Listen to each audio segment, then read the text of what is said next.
Ito oh. Kawawa talaga yung mga mallard duck. Ito yung sinasabi ko mga kalapati, mga kamokski.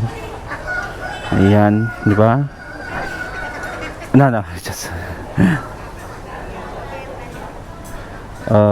yeah, kawawa talaga sila oh. Gusto kong bilhin lahat tapos pakawalan. Yung mga gustong patakbuhin si Trillanes sa pagkapangulo, dumadami na umano ayon sa isang political vlogger. Good morning mga kamokski, another day, another life, another opportunity. Thank God. Today we're going to the market mga kamokski. Gusto ko nun mang kumain ng tulingan. Ano tulingan sa Tagalog, English or ano, basta tulingan. Okay? Alright, kasi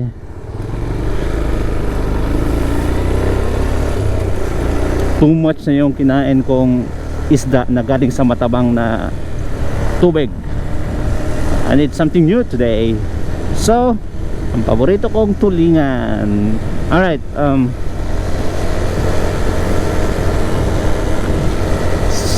magtingin-tingin din tayo ng kalapate.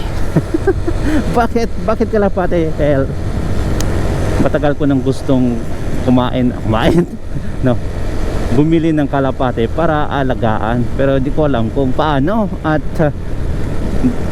hindi ko din alam yung rules nila dito kung pwede ba mag-alaga ng ganoon. So let's find out. Pero ang dami kasi kalapate doon na sobrang kawawa mga kamoks. Ang plano ko nga na bilhin sila lahat, tapos kung may pera ha, tapos kuan pakawalan lahat. Trust me, yun yung plano ko Maybe someday will come mga kamokski. Ronaldo! Hey Ronaldo!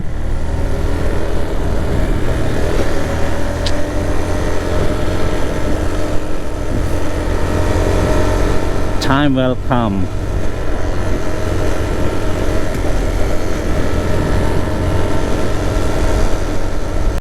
Alright mga kamoksin, nandito na tayo sa market, sa wet market nila. Sobrang wet talaga.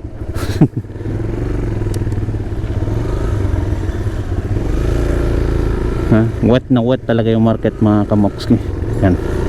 Oops, dito tayo.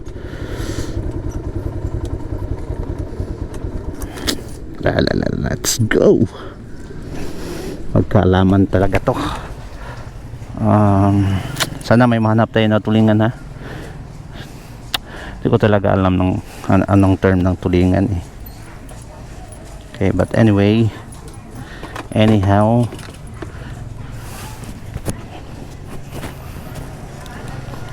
let's go.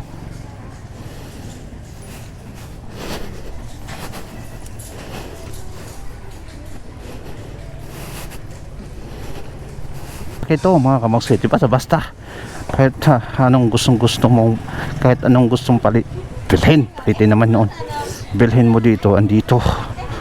Kung gusto mong bumili ng chikay, dito din. chikay mas makakamura ka dito. Ito yung sinasabi ko mga kamokski mga kalapate mamaya tingnan natin yan. May tulingan na maliliit. Okay, wait, may tulingan na maliliit. Ito malalaki yung tulingan dito. Tapos sa meron din siya pero dito tayo sa paborito nating si nanay. Kawawa talaga Okay, 1, 2, 3. 3. Alright. Còn lại này lốt này, còn riêng nhất.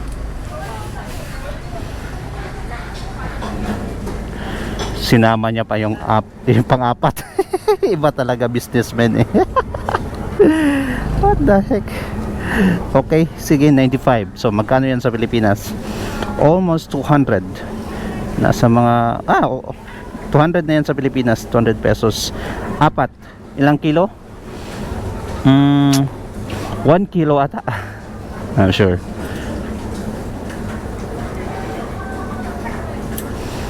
Ano pa? Ito oh. Kawawa talaga yung mga mallard duck. Ito yung sinasabi ko, mga kalapati, mga kamukskyo. Ayan, di ba? No, just yeah, kawawa talaga sila oh. Gusto kong bilhin lahat tapos pakawalan. Doon pa.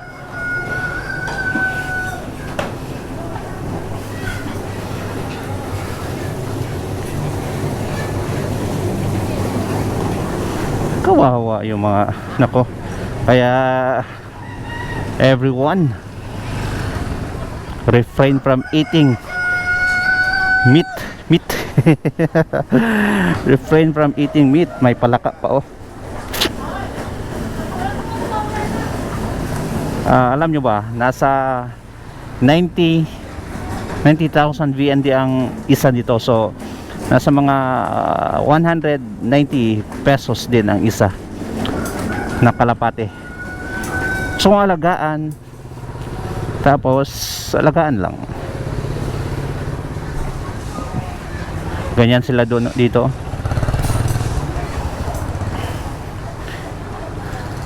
Yun know, yung buong manok ko ilagay lang nila doon, no? Tapos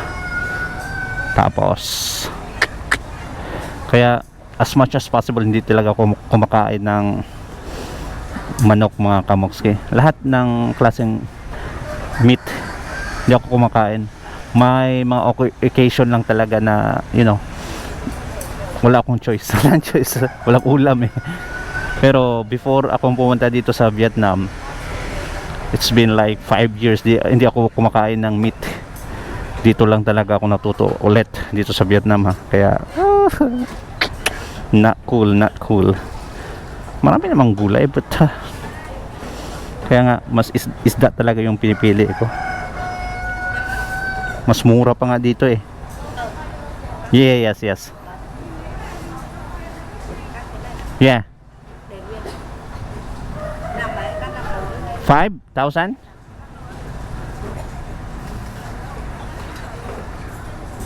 Kasi yung cut dito, mga kamokske, may bayad, separate na bayad. So let's see magkano. Hindi kami nagkaintindihan eh.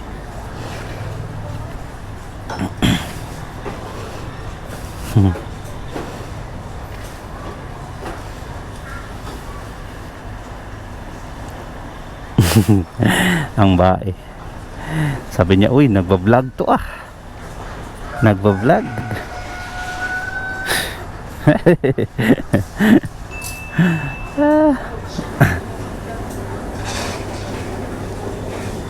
Hanap din ako ng ampalaya.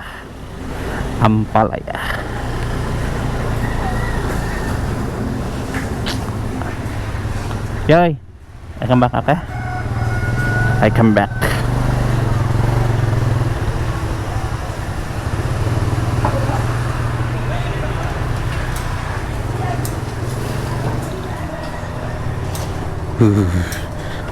Ang daming kuan dito.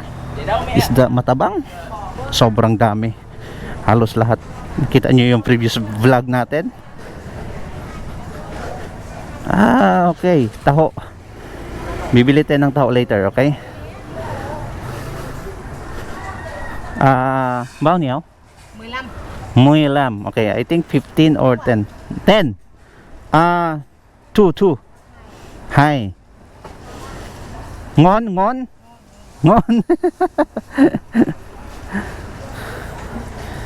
Okay.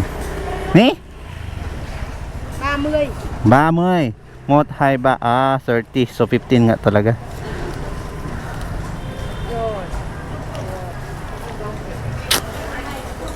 Wait na. Okay. Wait. I come back. Yeah. Okay. Wait. Teka, magkaintindihan mo. Bili mo na ako. Balikan ko lang doon. Ito, ampalaya.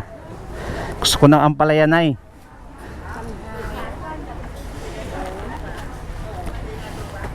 Parang hindi na nakatayo si nanay ng straight. Kasi ganyan na lang yung palaging ginagawa niya so parang nasanay na yung buto niya. Hawa naman, di ba? Ampalaya na Kaintindihan. Okay, maybe tatlo lang, no? Tatlo. Okay. What? So big.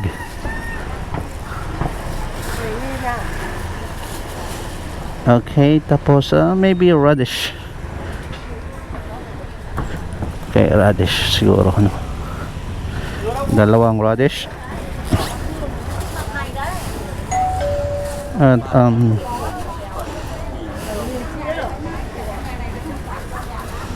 cucumber. Can I buy a cucumber? And this one too. Yeah, gusto ko 'to adobong string beans. Dami naman, sobrang dami naman ito. Sobrang laki. Mày nhìn cái này chú gọt ra đây này.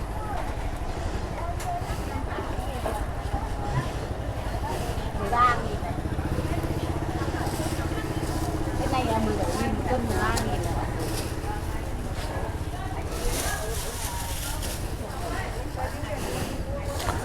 Kayang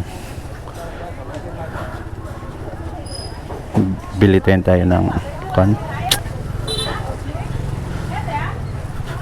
Sang có con mẹ nó 10 mình đem lấy. 14, nasa 29 pesos ang dalawang radish.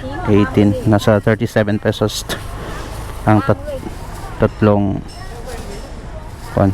So magkano lahat manang? Magkano lahat? Paano yaw? 30.000. 30 daw. So 30. Okay? Okay. 60 pesos, 62 pesos lahat. Not bad, right? 62 pesos. Marami ka ng gulay. Magkano kaya dyan sa Pilipinas, mga kamokski? Kung ganito, sa tingin nyo, magkano kaya aabutin? May 100 ka ba? Enough na? So, pabili ng maybe this one is better too, right? What do you think? I like this, right? Okay, bili tayo ng ganito. Spinach. May marami siyang marami siyang customer. Bili tayo ng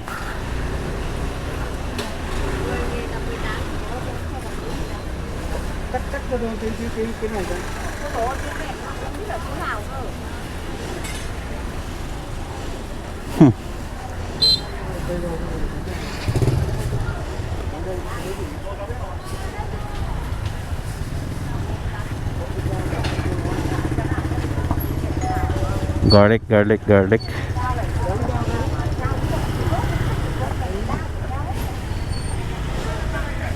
Gusto din ng okra. Should I buy okra for lunch? Ang brunch lang, no?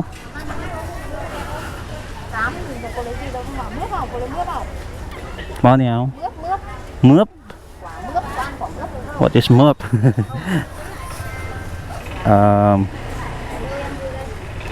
This?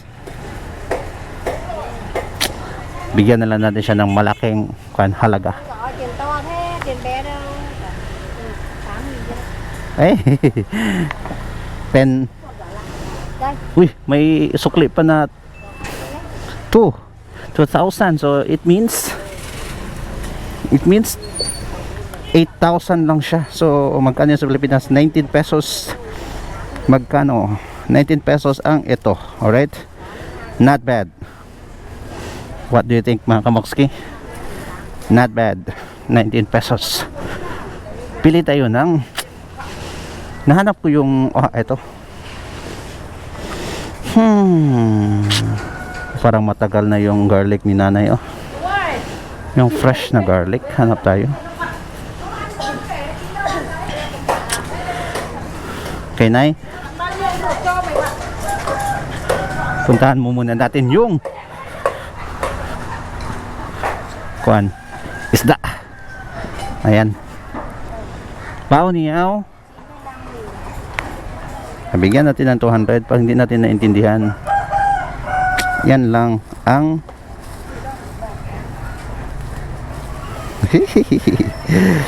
sekreto na talagang curious talaga yung dalagita doon sa kabila sa pagbablog ko. Oh, so it means 95 lang talaga, so walang bayad yung one. Bye.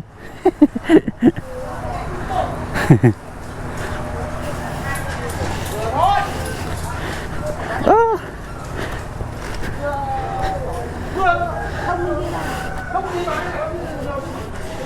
Okay. Punta muna tayo sa loob mga kamokski. Alright.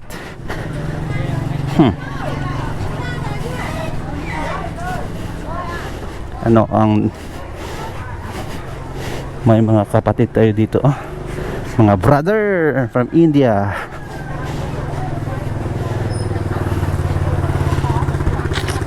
Anong makikita natin dito sa loob? Ito siya mga kamokski, yan ay isda na grinded fish.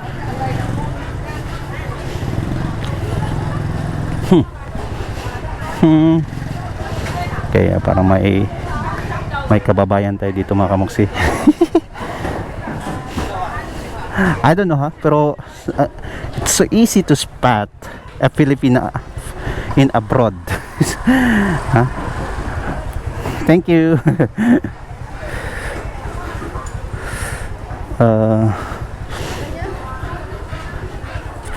Maybe garlic. Okay, bili tayo ng garlic mga kamokski.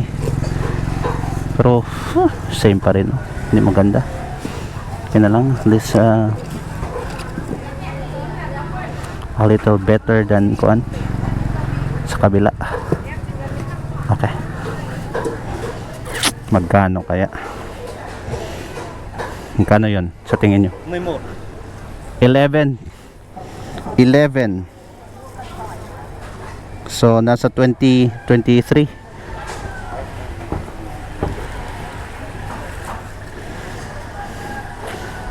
23. 11,000. So how to convert mga kamokski? Almost double yung money dito. Like kung idodoble mo lang yung pera sa Pilipinas. Tapos okay, thank you. Doble mo lang, tapos add probably 1,000. So 1,000 to 2,000. Hindi ka na magkakamali niyan. At least very close to the original price. Anyway, ano pa ang dito part na to, mga meaty. I really don't like to eat meat mga kamokski, kaya hindi ako pumupunta dito sa side na to.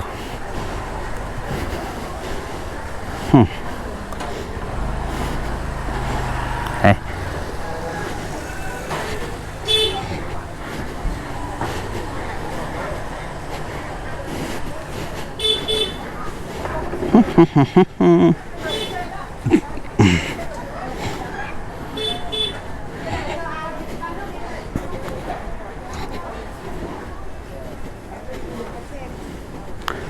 fruit stand. Sobrang mura dito ng mga fruits nila at eggs. Ooh, that's so cool. What about sibuyas? Well, gusto ko yung maliliit na sibuyas, not yung kuan.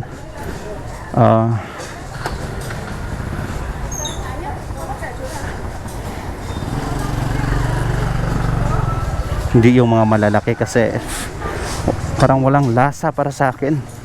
Tsaka it's not good for me.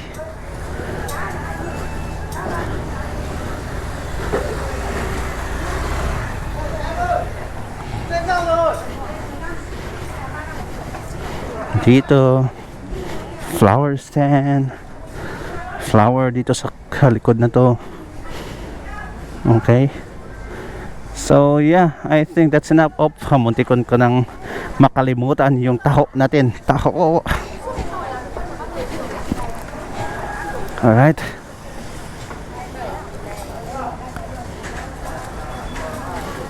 Come on.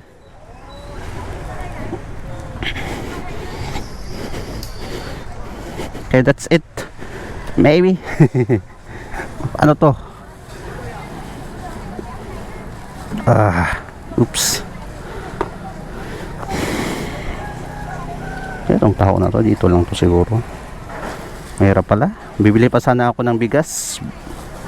Mamaya na lang guro, babalikan ko lang ang bigas.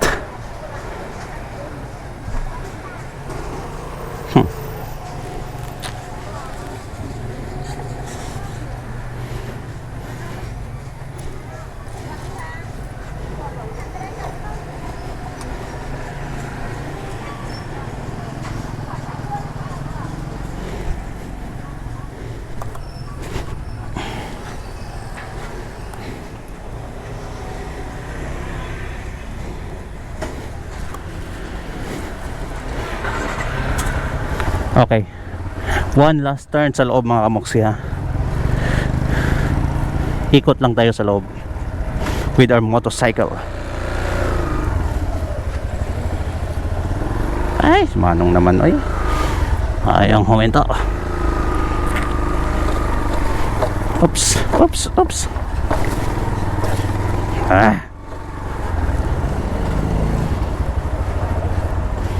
Napatayan si nanay.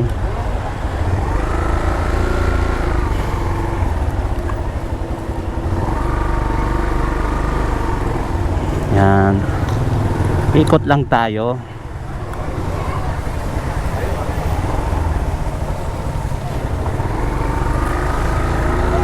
What do you think here mga kamoksi? Okay ba yung wet market nila? Ito literal na wet. Oops.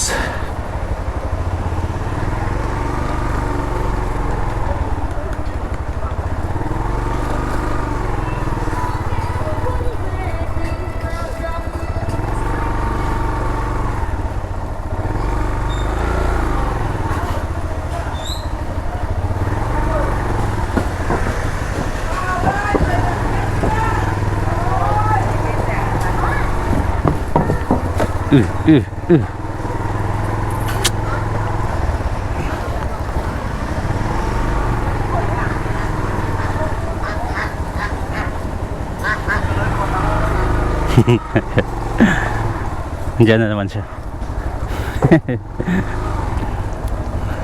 Fun na fun niya ako eh. Fun na fun niya ako. High school pa yun ha. Huwag kayo mga kamoski. Oops. Yung mga gustong patakbuhin si Trillanes sa pagkapangulo, dumadami na umano ayon sa isang political vlogger. Alam nyo naman ito si Models of Manila mga kadunatics ha. Isang kritiko sa mga Duterte. Sabi niya, dumarami na daw kuno ang supporters ni Trililing ha. Wow! Good news. Good news yan mga kamokong. Bakit? Dumarami eh, di ba? Good news talaga yan. Ay nako. Ano sa tingin nyo mga kamokong ha? Okay lang ba sa inyo na itong si Trililing ay tatakbo bilang pagkapangulo sa 2028? Kasi kung ako yung tatanungin nyo, okay na okay. Though ang daming nagsasabi na patay na ang Pilipinas pag si Trillanes ay tatakbo. Well, ang hindi natin nakikita mga kamukong, pag itong si Trililing, okay, ay tatakbo bilang pangulo, kalabanin niya si Inday Sara Duterte, 100% sure ball na tayo. 100% negative 1 pa yan si Trillanes eh. Tayo 100% na yan. Wala nang pagdidebatehan pa.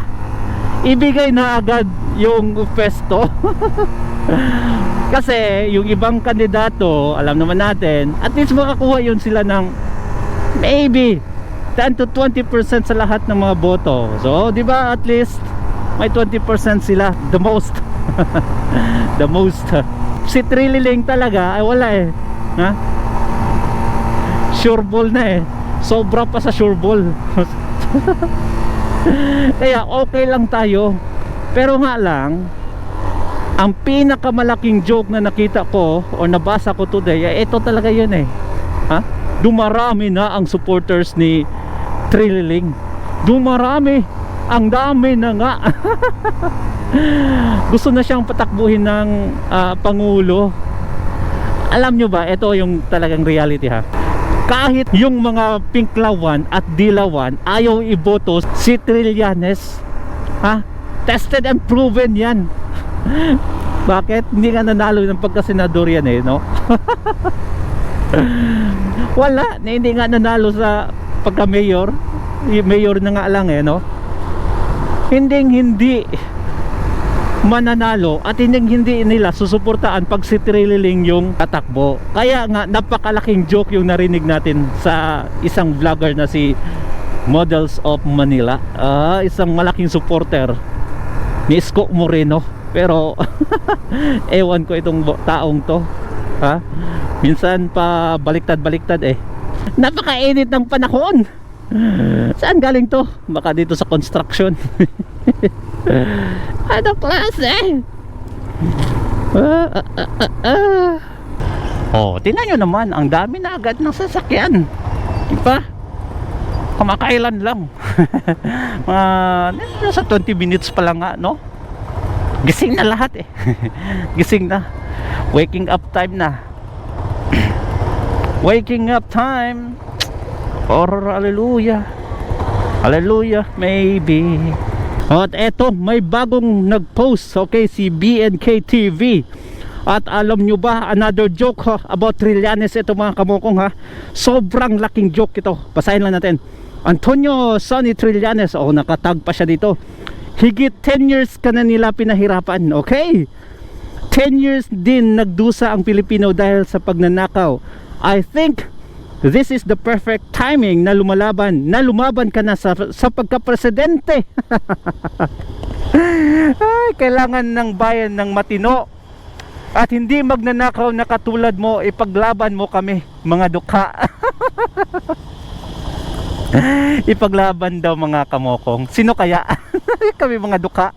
Sino kaya? Baka itong nag-post lang dukha. At sa comment niya dito mga kamokong, ha?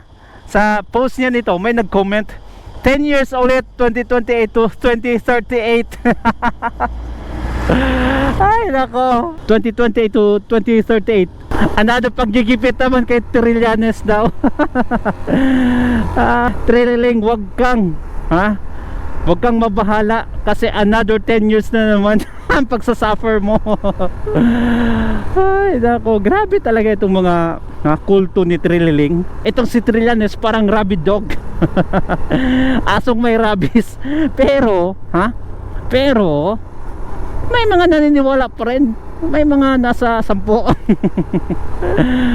Ay nako naman. Kawawang nilalang itong si Trillanes. Oy, kawawang nilalang. Pilit niyang i-combine, ang loyalista, Pinklawan at Dilawan. Loyalista nga ayaw sa'yo. Ay nako, sana magising ka na, or wag na lang magising pala. Wag ka nang magising, Trillanes. Yan ang gusto namin. Let me be the one to break you up, so you would have to make excuses. Nako, wag na, makapiright tayo. Baka ma-accuse tayo na original.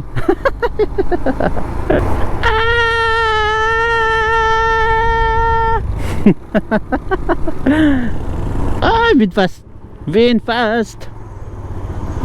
Ito yung napaka-cute na Vinfast no? Na nasa Pinas na ngayon. Bagong village nila. Wow, ganda naman.